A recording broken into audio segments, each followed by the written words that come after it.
You were at Mar-a-Lago recently, and you remarked that Trump had incredible stamina. What do you make of the first year of his administration? You obviously got to hang out with Eric Trump recently. You had Trump on your stage, on your 10X conference, in between his presidencies, which was an amazing move. What do you make of Trump, who is ultimately also a great guy that understands hype, media, attention, a lot like you do?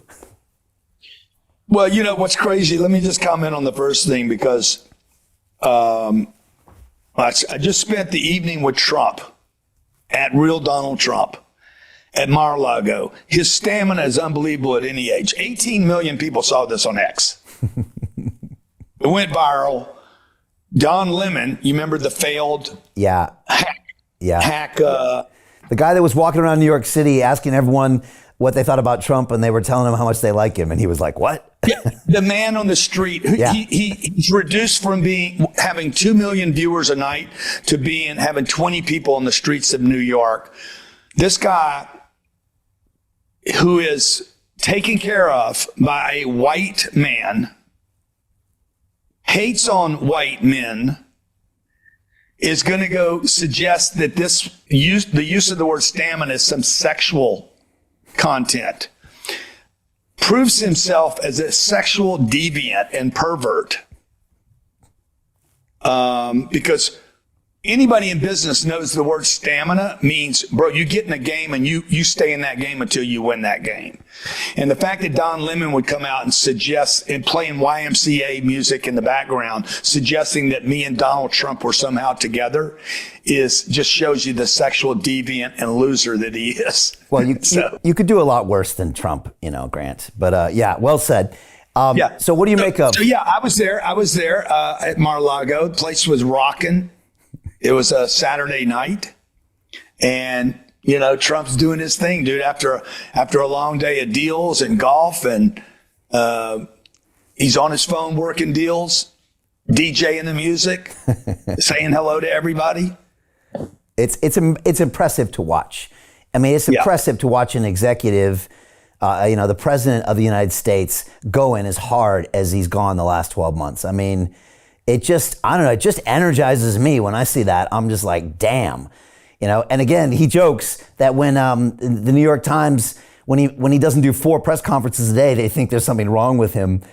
So that's funny. Well, what do you make of Trump in the last 12 months? What do you make of it all? I mean, dude, look, I like what's happened. Okay, the borders at least calmed down. We don't have as much traffic coming in. I like the tariffs. The tariffs are good for me. I understand tariffs as a threat and as bringing other players to the table. Inflation is down in America. The only place we have a problem right now in America, we got trillions of dollars coming into this country. CapEx expenditure is going up by 15%. There's just going to be a period of time where all this money is going to bang here, and it's going to be great. Yeah. The $6.5 billion Michael Dell, that Trump pulled that deal off. That's not funded by the taxpayers, man. I don't know why everybody's missing this. That's funded by a rich guy. And so I think what Trump has done in the first 10 months is phenomenal. The only thing that's being hung up right now is the housing sector, because of Jerome Powell keeping interest rates too high. If Powell would have participated and not attempted to derail Trump's plans, our economy, the American economy, would be doing even better than it is right now. Okay. Peter Thiel took $500,000 and turned it into $1 billion using the exact same techniques we're using inside the investment club. He met a CEO, his name was Zuckerberg. He pitched him the deal and he said, okay, I'll give you $500,000. Mark went public and sold the shares to people like you. Well, what happened to Peter? Well, he exited and got a 2,300x return. The wealthy invest in early stage companies, folks. The public markets are for suckers. It's a rigged game. By the way, this happens in crypto as well. It's called pre-sale tokens. This is Solana. Does anybody know this chain? They sold pre-sale tokens for 4 cents. And you can see the date on there, April 5th, 2018. Look at Solana today, folks. That thing's up over 1,000x. The media and Wall Street and all these hype people get you to buy the top. Meanwhile, they put their clients in at the bottom and they use you for liquidity to make their clients rich. You can play this same game. You just have to have the financial education and the deal flow. That's it. Now, Trump has said he's chosen the new Fed chair. We know who it is pretty much. I mean, he's got 84% chance on Polymarket. That guy goes in May. I guess we'll probably get a 50 bip cut immediately and probably another 50 after that. And we're getting a cut next week, a quarter point. I think we get a half. Oh, next week? Yeah. Really? Well, why would he do that? Why would Powell do that?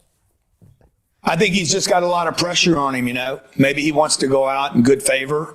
But the economy is showing a lot of signs of weakness with labor jobs. I know rents across our portfolio are weak. Okay. I know we got credit problems across the country with delinquencies in cars, homes, used cars. Freight charges are down. Gas prices are down. Anyone that's saying we have inflation in this economy. I was on a space last night and they were talking about 40% food price inflation. I'm like, what are you talking about, dude? Since January, food prices are down. Gas prices were down. Electric prices and health are up, but not substantially. And I'm more worried about deflation right now, Brian, than I am inflation. Okay. All right. And it's interesting because you always have a different perspective, Grant, because you can see the rents of, real Americans and you can see where theirs are going and you can see the strain.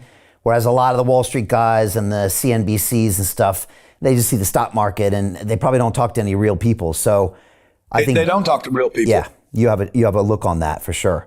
I was with a guy at Lago. He's worth $8 or $9 billion. Said, "How are things going?" Then I'm like, "Nah, you're the wrong guy to ask." All right, so we need these cuts.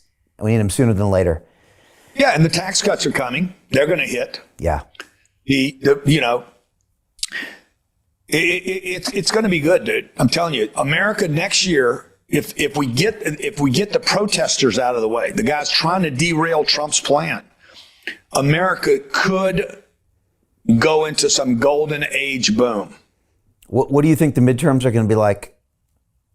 I think that's very questionable. Yeah. That's going to be difficult. It's Yeah. going to be hard to pull off. It's hard anyway. It's always hard. It's always hard. It's always hard. Because there's always a knee-jerk response. It almost always goes the other way. And the question is, can they control it? If they can't control it in the House, then nothing happens for 2 years. That's right.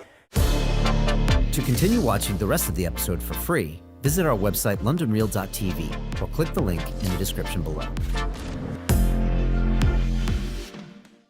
Hi, it's Brian Rose from London Real. You probably know that we've just recently been re-platformed on YouTube after 25 months completely in the dark. The truth is, I really need your help. What I really need you to do is click on that subscribe button right now, like this video, and maybe even leave a comment or share the link with friends. We're really fighting against an algorithm that's tried to keep us quiet for so long. And the more subscribers we have, the more people watch our content, the better guests we can bring you, the better content, and we can continue transforming lives. We've been doing this for 14 years now. I want to do this for another 14 years, but I really need your help.